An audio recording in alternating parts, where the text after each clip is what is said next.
ಮಂಗಳೂರು ನಗರದ ಗ್ರಾಮಾಂತರ ಪೊಲೀಸ್ ಠಾಣಾ ವ್ಯಾಪ್ತಿಯಲ್ಲಿನ ಉದ್ಯಮಿಯ ಮನೆ ದರೋಡೆ ಪ್ರಕರಣವನ್ನು ಮಂಗಳೂರು ನಗರ ಪೊಲೀಸರು ಭೇದಿಸಿದ್ದಾರೆ. ಈ ಪ್ರಕರಣದಲ್ಲಿ ಭಾಗಿಯಾದ 10 ಆರೋಪಿಗಳನ್ನು ಬಂಧಿಸಲಾಗಿದೆ ಎಂದು ಮಂಗಳೂರು ನಗರ ಪೊಲೀಸ್ ಕಮಿಷನರ್ ಅನುಪಮ್ ಅಗರ್ವಾಲ್ ತಿಳಿಸಿದ್ದಾರೆ. ಗ್ರಾಮ ಪಂಚಾಯತ್ ಸದಸ್ಯ ನೀರುಮಾರ್ಗದ ವಸಂತ್ ಯಾನೆ ವಸಂತ್ ಕುಮಾರ್, ರಮೇಶ್ ಪೂಜಾರಿ, ಬಂಟ್ವಾಳ ತಾಲೂಕಿನ ಅಡ್ಯನಡ್ಕದ ರೇಮಂಡ್ ಡಿಸೋಜಾ, ಕಾಸರಗೋಡು ಜಿಲ್ಲೆಯ ಉಪ್ಪಳದ ಬಾಲಕೃಷ್ಣ ಶೆಟ್ಟಿ ಬಾಲಣ್ಣ, ತ್ರಿಶೂರ್ ಜಿಲ್ಲೆಯ ಜಾಕಿರ್ ಯಾನೆ ಶಾಕಿರ್ ಹುಸೇನ್, ವಿನೋಜ್ ಪಿಕೆ ಯಾನೆ ವಿನೋಜ್, ಬಿಜು ಜಿ, ಸತೀಶ್ ಬಾಬು, ಶಿಜೋ ದೇವಸಿ ಎಂಬವರೇ ಬಂಧಿತರು. ಜೂನ್ 21ರಂದು ಸಂಜೆ ಸುಮಾರು 7:45 ಗಂಟೆಗೆ ಮಂಗಳೂರು ನಗರದ ಉಳಾಯಿಬೆಟ್ಟು ಪೆರ್ಮಂಕಿ ನಿವಾಸಿ ಉದ್ಯಮಿಯಾದ ಪದ್ಮನಾಭ ಕೋಟ್ಯಾನ್ ಮನೆಯಲ್ಲಿ ದರೋಡೆ ನಡೆದಿತ್ತು. ಸುಮಾರು 10-12 ಆರೋಪಿಗಳು ಚೂರಿಯಿಂದ ಪದ್ಮನಾಭ ಕೋಟ್ಯಾನ್ ಮೇಲೆ ಹಲ್ಲೆ ನಡೆಸಿ ನಂತರ ಅವರ ಪತ್ನಿ ಹಾಗೂ ಮಗನನ್ನು ಕಟ್ಟಿಹಾಕಿ ನಗದು ಹಣ ಹಾಗೂ ಬೆಲೆ ಬಾಳುವ ಸುಮಾರು 9 ಲಕ್ಷ ಮೌಲ್ಯದ ಸೊತ್ತುಗಳನ್ನು ದರೋಡೆಗೈಯಲಾಗಿತ್ತು.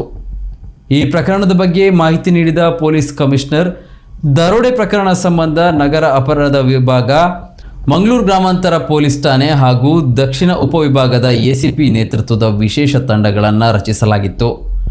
ವಿವಿಧ ಆಯಾಮಗಳಲ್ಲಿ ತನಿಖೆಯನ್ನು ಕೈಗೊಂಡು ಮನೆಯಲ್ಲಿನ ಸಿಸಿಟಿವಿ, ವಿವಿಧ ಕಡೆಗಳ ಸಿಸಿಟಿವಿ ಕ್ಯಾಮೆರಾ ದೃಶ್ಯಾವಳಿ ಸಂಗ್ರಹಿಸಿ ತನಿಖೆ ಕೈಗೊಳ್ಳಲಾಗಿತ್ತು. ಅಲ್ಲದೆ ತನಿಖೆ ತೀವ್ರಗೊಂಡಾಗ ಈ ದರೋಡೆಯಲ್ಲಿ ಉದ್ಯಮಿಯನ್ನು ಹತ್ತಿರದಿಂದ ತಿಳಿದಿರುವ ಹಾಗೂ ಅವರ ಜೊತೆಯಲ್ಲಿ ಕೆಲಸ ಮಾಡುವ ಕೆಲಸಗಾರರ ಕೈವಾಡವಿರುವುದು ಮತ್ತು ಹೊರ ರಾಜ್ಯದ ವ್ಯಕ್ತಿಗಳ ಕೈವಾಡವಿರುವುದು ತಿಳಿದುಬಂದಿತ್ತು ಎಂದರು. ಈ ಪ್ರಕರಣದಲ್ಲಿ ಉದ್ಯಮಿಯ ಹಾಗೂ ಅವರ ಮನೆಯ ಬಗ್ಗೆ ಮಾಹಿತಿ ನೀಡಿದ ದರೋಡೆ ಕೃತ್ಯದಲ್ಲಿ ಸಹಕರಿಸಿದ ಸ್ಥಳೀಯ ಆರೋಪಿಗಳಾದ ವಸಂತ, ರಮೇಶ್ ಪೂಜಾರಿ, ರೈಮಂಡ್ ಡಿಸೋಜಾ, ಬಾಲಕೃಷ್ಣ ಶೆಟ್ಟಿ ಬಾಲಣ್ಣನನ್ನು ಬಂಧಿಸಿ ಆರಂಭದಲ್ಲಿ ವಿಚಾರಣೆ ನಡೆಸಲಾಗಿತ್ತು. ಈ ಪೈಕಿ ವಸಂತ ಉದ್ಯಮಿಯೊಂದಿಗೆ ಲಾರಿ ಚಾಲಕನಾಗಿ ಕೆಲಸ ಮಾಡುತ್ತಿದ್ದ. ಬಳಿಕ ಉದ್ಯಮಿಯ ವ್ಯವಹಾರದ ಹಾಗೂ ಮನೆಯ ಮಾಹಿತಿಯನ್ನು ಇನ್ನೋರ್ವ ಆರೋಪಿ ರಮೇಶ್ ಪೂಜಾರಿಗೆ ನೀಡಿದ್ದ ಎಂದು ವಿವರಿಸಿದರು.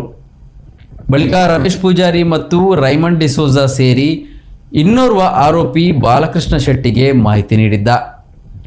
ಬಾಲಕೃಷ್ಣ ಶೆಟ್ಟಿಯು ತನ್ನ ಸ್ನೇಹಿತ ಕೇರಳದ ವ್ಯಕ್ತಿಯೊಂದಿಗೆ ದರೋಡೆ ನಡೆಸಲು ಸಂಚು ರೂಪಿಸಿ ಇತರ ಆರೋಪಿಗಳನ್ನು ಮಂಗಳೂರಿಗೆ ಕರೆಯಿಸಿಕೊಂಡು ಕೃತ್ಯ ನಡೆಸಿದ್ದರು ಎಂದು ತನಿಖೆಯಲ್ಲಿ ಬಯಲಾಗಿದೆ.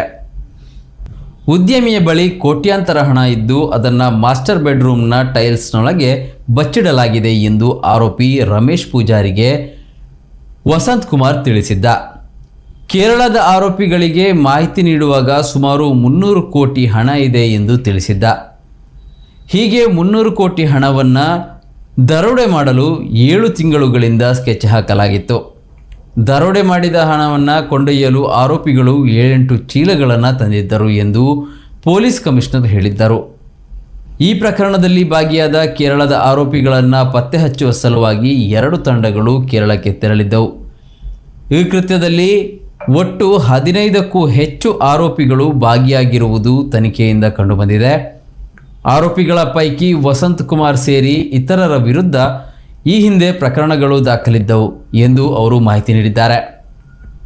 ಇದರಲ್ಲಿ ಪ್ರೊಫೆಷ್ನಲ್ ಒಬ್ಬ ಜಾನ್ ಬಾಸ್ಕೋ ಅಂತ ಇದ್ದಾರೆ. ಅವ್ರಿಗೆ ಇದು ಸ್ವಲ್ಪ ಇದಕ್ಕಿಂತ ಮುಂಚೆ ಕೂಡ ಈ ರೀತಿ ಅವನು ಕಾನ್ಸ್ಪಿರೇಷನ್ ಮಾಡಿದ್ದಾನೆ. ಕೆಲವ್ರ ಮೇಲೆ ಕೇಸಸ್ ಇತ್ತು. ಫಾರ್ ಎಕ್ಸಾಂಪಲ್ ಸತೀಶ್ ಬಾಬು, ಯಾರಿಗೆ ನಾವು ತ್ರಿಶೂರಿಂದ ಅರೆಸ್ಟ್ ಮಾಡಿದ್ದೀವಿ, ಅವ್ರ ಮೇಲೆ ಅಲ್ಲಿ ಕೂಡ ಒಂದು ಮರ್ಡರ್ ಮತ್ತು ಅಟೆಂಪ್ಟ್ ಟು ಮರ್ಡರ್ ಕೇಸ್ ಇದೆ. ಶಾಕಿರ್ ಹುಸೇನ್ ಮೇಲೆ ಒಂದು ಹರ್ಟ್ ಕೇಸ್ ಇದೆ ತ್ರಿಶೂರಲ್ಲಿ. ಜೊತೆಗೆ Biju John Bosco who is the main conspirator, ಅವನ ಮೇಲೆ ಎಕ್ಸೈಸ್ ಕೇಸ್ ಇದೆ ಅಲ್ಲಿ ತ್ರಿಶೂರ್ ಮತ್ತು ಆ ಸುತ್ತಮುತ್ತ ಏರಿಯಾದಲ್ಲಿ. ಲಿಕ್ಕರಲ್ಲಿ 4 ಕೇಸಲ್ಲಿ ಶಾಮೀಲಾಗಿದ್ದಾನೆ.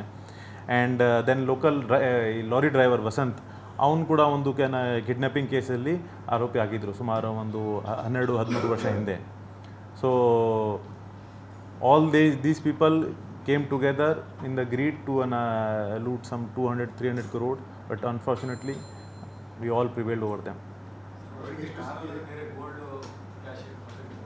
ಸಾರಿ, ರಿಕವರಿ ಪ್ರಾಸೆಸ್ ನಡೀತಾ ಇದೆ. ನಾವೀಗ ಪೊಲೀಸ್ ಕಸ್ಟಡಿ ತಗೊಳ್ತೀವಿ, ಯಾಕೆಂದರೆ ನಿನ್ನೆ ರಾತ್ರಿ ಅರೆಸ್ಟ್ ಮಾಡಿದ್ದೀವಿ ಇವರೆಲ್ಲರಿಗೆ ನಾವು ತ್ರಿಶೂರಿಂದ. ಸೊ ಇವತ್ತು ಆ್ಯಸ್ ಪರ್ ಲೀಗಲ್ ಪ್ರೊಸೀಜರ್ ಇವರೆಲ್ಲರೂ ಅರೆಸ್ಟ್ ಮಾಡಿ ನಾವು ಪೊಲೀಸ್ ಕಸ್ಟಡಿ ತಗೊಳ್ತೀವಿ. ಆದ ನಂತರ ರಿಕವರಿ ಪ್ರೊಸೆಸ್ ಸ್ಟಾರ್ಟ್ ಆಗ್ತದೆ. So this what happened, Vasant who is the lorry driver, ಅವನು ರಮೇಶ್ ಹೇಳ್ತಾನೆ ದಣಿ ಹತ್ರ ಸಾಕಷ್ಟು ಹಣ ಇದೆ. ಆದ ನಂತರ ರಮೇಶ್ ರೇಮಂಡ್ ಡಿಸೂಜರ್ಗೆ ಹೇಳ್ತಾನೆ ಕಿ ಈ ರೀತಿ ಅವನ ಕೋಟ್ಯಾನ್ ಮನೆಯಲ್ಲಿ ಸಾಕಷ್ಟು ಹಣ ಇದೆ. Raymond D'Souza on his own to ensure that the Kerala team is more interested, ತಮ್ಮಿಂದ ಒಂದು ಹಣದ ಒಂದು ಕಲ್ಪನೆ ಮಾಡಿ 100 crore ಹೇಳ್ಬಿಟ್ಟಿದ್ದಾನೆ. So when we interrogated him ಕಿ why this amount you told ಕಿ sir just to create interest I told 100 crore. ಆಮೇಲೆ 100 crore ಮುಂದೆ ಬರ್ತಾ ಬರ್ತಾ 300 crore ತನಕ ಹೋಯ್ತು. ಡಕೈತಿ ಇಲ್ಲಿವರೆಗೆ ಇಲ್ಲಿದ್ರಲ್ಲಿ ಯಾರೂ ಮಾಡಿಲ್ಲ. As per complaint 1.5 lakh cash plus ಒಂದು ನೆಕ್ಲೆಸ್, 1-2 ಚೈನ್ಸ್, ಈ ರೀತಿ ಅದು ಟೋಟಲ್ 9 ಲಕ್ಷ.